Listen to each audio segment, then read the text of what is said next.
Welcome back to the 316 Soccer Show here live from Emerson Biggins West for our final segment. And on our final segment, we always have our Youth Players of the Week. And for you watching out there, if you've got a Youth Player of the Week, a son, nephew, whatever, you want to nominate him for Youth Player of the Week, boy or girl, find us on Twitter or our website or Facebook, 316 Soccer Show, and send us your nominations, and they could be our Youth Player of the Week. But today here on the show, we have our Girl Player of the Week, Hayden Burnett. Hayden, how you doing? I'm okay. I'm doing really good. Excited to be here? Nervous, but yeah. Well, that's all right. First question. Tell us when you started playing soccer and up until now, what has been your favorite memory? I started playing soccer when I was 3 or 4, one of those, and I like going to new teams, making new friends, and experiencing with new coaches. And my favorite memory is probably my ODP team. It's my Olympic development program, and since then, after some of those camps, I come back and I'm like a new player. I've really learned a lot from camps. Very cool. I know her coach right now, Darren Smith. He actually practices. You guys are familiar with Darren. Absolutely. He practices, trains with the Wings. He's been around Wichita soccer for quite a while. And Darren, hopefully he's not watching right now, because the moving to new teams and experience and all that, he's not going to have that. I know Darren well enough. He's probably not going to let you leave, just so you know. But yeah, Darren, I talked to Darren. He said, you give 100% all the time. You're a natural leader. You're the captain. The biggest thing he said about her that made me, and knowing Darren, when he told me this, I believed him. And he said, if she's not at a training session or a practice, we're a different unit. And she may not be our leading scorer every game. She may not be, if you just show up to one game, you may say, wow, this other girl, she can finish a lot. But he said this girl really, at a young age, at a U14 team, is the big part of our team chemistry. And I met her mom. Mom, dad, family, they're all big supporters. But this goes beyond soccer for you, because you're obviously education. You're the scholar of the week. You may be our girls player of the year, actually. But your team's successful. You're successful in school. I don't want to blow your head up here, but everything you do is the scholar. Your grades are great, right? So yeah. Monthly, annually, yearly, you're the scholar student in your class. I guess. Yeah. So you like school? Most of the time. Most of the time. How are your grades right now? I'm doing good. This is my best year in grades. I think I've got smarter. You're talking ODP, Division I college. What college do you like? I either want to go to KU or North Carolina. Awesome. I'm a Jayhawk fan. I don't mean to plug you into any kind of verbal commitment there. But, everything. She's young enough, it's not a problem yet. She's not a prospective student athlete in NCAA. Yeah. So, as a coach, if I was a women's coach, I could actually recruit her right now without doing any violation. It's not till she hits high school that she's off limits for coaches. If you were a women's coach for Newman University. Yes. Well, so absolutely. I could do it anyway, since I'm the men's coach. The men's coach can recruit women. Yeah. You can talk to them. It's actually some strange rules out there, but. But you said, you like going to different teams. And how do you like your team now? I really like it. Darren's taught me so much. I think ever since I joined that team, I've changed so much as a player. But the girls they've helped me grow, and they support me in being captain, and only being on the team for 1 year and being captain. It's really nice to have their support, and I'm liking how hard everyone's working, and I think we're a good team. You're infectious, because your team is 68 and 18 and 9 with you, with a goal differential of 382 and 116. Darren's got somebody else that keeps these stats, because he trumped them up possibly. I had to call him after I saw this. Yeah, he said, I just got a weird be. Email. But no, that's the case. You guys are winners. Everybody plays hard, and you kind of help lead that deal. You feel like you lead it. That's good. You didn't just come recommended by your coach. Many people told us that you're a quality individual first, and that you're a good player. Thank you. So congratulations, and keep playing hard, and we'll look to come out and see you play in the spring. All right. Good job. Thank you, guys. Thanks, Hayden. All right, and moving on to our boys player. Two guys to my left know him very well. Jesus Morales. He's a U14 Wichita Wings Youth Soccer Academy. Cliff, one of your guys, tell us about him. Well, he's a tremendous young man. He came across from another team when we had the tryouts back in last summer, and he really didn't get a chance to get out there as much as we wanted, but he came to us late after the tryouts, actually, didn't he? He came to us maybe into July. Right. I'd known his dad from some previous soccer experiences and was familiar with Jesus a little bit. Jesus is actually a U13 player playing U14. So he can absolutely play, but he's playing up in an age group, and they're a high-level team. They're winning state cup, going to regionals in Green Bay, and so he just said, "Hey, I'm ready for a change." He found out that Cliff was going to be coaching the team, and said, "Hey, this makes sense for me because here's a kid a lot like the young lady that we just talked to. Is he wants to play college soccer. He's great. His grades are A's. He's a cross-country kid.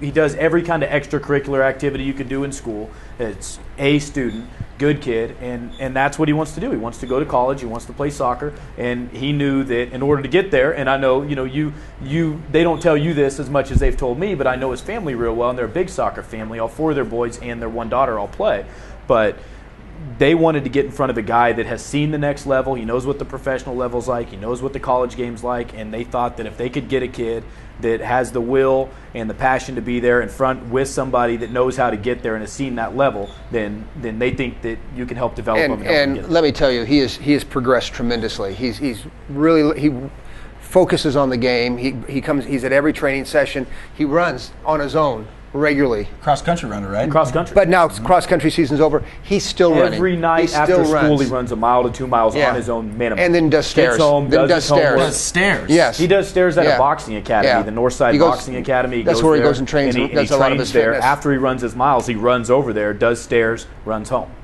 So he's committed. Pretty impressive for a kid his age. But if you watch him play, he's not the biggest player, and because he's a little bit younger, he's even a little bit further behind physically. But you wouldn't know it the way he plays. He's one of the absolute top players on the field anytime he plays. It doesn't matter who plays. He's one of the top got players. He's got pace. He's quick on the ball. He's got great vision, and he's really learning. I'm really impressed with him. I think he's going to be a tremendous player in the future. You guys know with people that are getting nominated for this, we tried our best not to have another Wichita Wings player on because we want to be liberal about this. This is for everybody. Even though we're involved, you're the coaching director, and I'm involved. We were trying not to, but the weekend that this kid had, he puts people in, his assists, he settles everybody down, indoor, outdoor, the ball's on the floor, he's got his head up. He's a phenomenal young man, a great player. The biggest thing to me from a coaching standpoint, he listens. He listens and he applies. And that's the only way that you know these players are progressing is when they can do that. He's hungry. He asks questions. He wants to know more. And he's one of those guys like you talked about a player earlier that calls you and says thank you. He's one that says thank you after practice, appreciate it, like the work. His parents are the same way. They're always appreciative of the time we put in. And I think just fantastic. Great family. Absolutely. I mean, he's a soccer direct. family. All of their kids they get good grades. They're at training sessions. They won't miss a training session, a match. Great soccer family. His father, Jesus Senior, great man. And I mean that's how they're running their house is a direct reflection on all their kids, not just Jesus. So the Youth Players of the Week, our girl Hayden Burnett and our boy Jesus Morales. Congratulations to those 2 players. Like I said earlier, anybody want to nominate a youngster, let us know. Hit his Twitter, Facebook, our website, 316Soccershow.com, anywhere, and he'll probably get it. We'll probably have him out here to talk to us. Some other information, SCSA registration is currently open for the spring session, so go check that out if you've got a kid who wants to play. Moving up a little higher, Sporting KC from the MLS has started their spring training. They started their off-season training. They started in KC. Now they're down in Arizona for 2 weeks. Some kind of big news from the women's game. The Women's Professional Soccer League has canceled its 2012 season, but hopes to come back for the 2013 season. And we just had the Women's World Cup, so it's kind of upsetting to see them not even because the league here in America is one of the best. The top Absolutely, players, Martap and Wambach, they all play here. It is considered the top league, really. Right. And Germany sort of contends with their league. But, in America, top league, now those players have to travel overseas. You would think that it would be at a high right now, sponsorships and all that. The World Cup was great for the game, for women's soccer. Watching that World Cup, I mean, I could have cared less if it was men's, women's, whatever it was. That was a great, and one of the great finishes ever with Wambach's header in the last seconds and extra minutes and extra time to send it to overtime.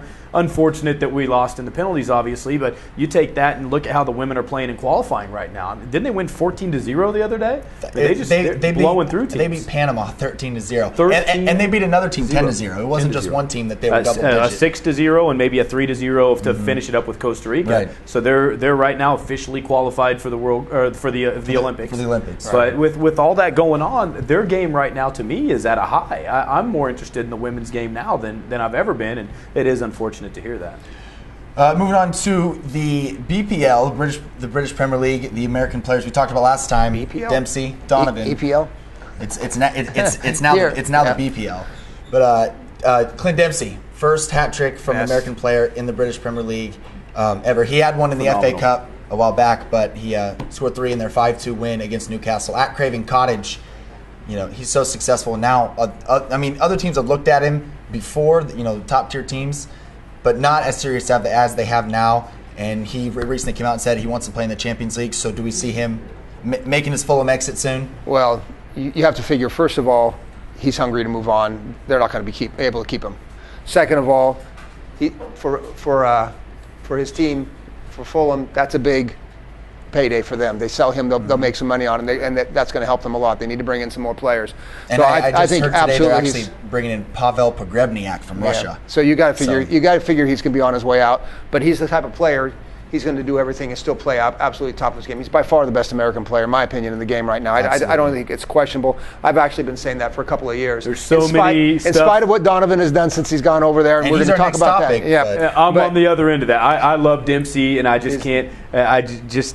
Again, and I said it last week, but Donovan is the guy that shows, and I know Dempsey's had some major goals, but Donovan's last second heroics from the throw from Howard, and it was a follow, but it was a finish, and he showed up in so many big games for the USA. The issue with Donovan, though, has been consistency at the top level in terms of going overseas, not being able to make it in the Bundesliga before, coming back, two stints over there, whereas Dempsey's gone over, he's toiled away, churned away, moved along, and gradually raised his game to this level, and I think that longevity and that ability to succeed in that kind of cauldron in one of the top leagues in the world, that says something. He was able to make it through that, and that's one of those things that I rate him, that it's got to be the top player, American player. And Donovan might be able to. He's just got to do it. He just wants to stay in LA. Yeah. Because I think he could do just fine. He had 2 assists against Fulham in the FA Cup the other day. Great game. Howard comes up big, but both assists, and they were both well-placed balls. And again, wonderful crosses. Yeah, I mean, he's making these runs out of the. We've seen that. No, his whole career. He's fitting very well into the style at Everton again. The way they're using him. He's built for the English game. I think. And we've talked about that before, even before he went back over. We talked about him early in the wing season, and he fits that game very, very well because they do like the flank play. But he also cuts inside well, plays those penetrating passes, keeps his head up. He fits in very, very well. And for some reason, Everton doesn't have any money. Nobody can figure it out. And so, Landon Donovan's a good buy, taking him on loan. On these. I mean, of course, they'd love to buy him. They've offered it before. But he wants to stay in the MLS, like you said. But is the MLS where it's at today without Landon Donovan? Is Beckham coming over going, hey, because there's... And now I think he'll stay. Cause maybe with what Dempsey's done now and people see that, they go, this is the top guy. But there was a lot of time where Donovan was kind of the face of our... he was the face because he's here, first of all. Yeah. He's here and people see him throughout the year in the league. So he's very, very popular. Keane, Beckham, these guys are coming over, and they're not just signing up with Sporting or... And he's going to have all the endorsements here because he's playing for LA. He's going to have all that. So you're going to see him a lot. You see him now in the reading, the one book franchise that he's a spokesperson for, and they run the ad for. So he's the media darling for us in this country. There's no doubt about that. But I still would rate Dempsey as a better player in terms of just everything he's done with his career so far. He's playing phenomenal right now. There's no doubt. You just mentioned Robbie Keane coming over and other players. We talk about American players making the jump to Europe. European players making the jump to America. It's more and more common. More and more common. The players that have been mentioned lately: Rio Ferdinand, Drogba, his fellow player Nicholas Anelka, although he went to Anzi. What obviously those players, what they bring immediately is ticket sales. They bring a certain level of experience. What it reminds me of what they're starting to do now. I mean, I don't mind seeing some of the players coming over, no matter what's going to raise the level of play. When I played for Seattle in the old North American Soccer League, we only were required to have 2 Americans on the team. And green cards, residents, counted as Americans. So teams were stacked up with the foreign players. But what you saw initially in the league was a lot of the older players coming over. When Beckenbauer came over, he was older. When Pele came over, he'd already retired once. And a lot of players that I played with in Seattle, Bobby Moore, some of the, Mike England, were ones that had finished their English career and came over here at the edge of their career. What happened as that time went on, then the better younger players started coming over as well, and the league just kept growing and increasing in value. And I think that's what we'll see here. As you see some of these players come over, players will see it as a legitimate league. Wages will start to come up as the crowds get bigger, and then you'll start seeing some of the bigger players come over at a younger age. All right, so we're going to be looking for names like Alessandro Del Piero, Clarence Seedorf we talked about. So some of those guys might be here, and I think absolutely. It'd be great but for the then some of the guys. younger ones. When Cruyff came over here, you got to realize he was still young. And there's a possibility that Tevez might come here because he can't seem Nobody to will find a take home him. anywhere else. Yeah. So, but we could go on and on about the European players making the MLS jump, but we have gone too long. But we appreciate you for joining us here and watching 316 Soccer Show. Big thanks to Emerson Biggins West, Service Body Shop, all of our other sponsors Mattress here. Hub, Farmers Insurance, Chris Morgan with Farmers Insurance, and thank you. Pro Soccer Store, Brian and Larry have done a lot to help us out too. So, And we had big thanks to all of our guests, Kevin Tenek, Brian Perez, and of course our female youth player of the week, Hayden Burnett, and her family for joining us here tonight, and the other players that are hanging around over here in the background. So for Peter Espinosa, Cliff Brown, and Blake Shoemaker, thanks for joining us, and we'll see you next time here on 316 Soccer Show.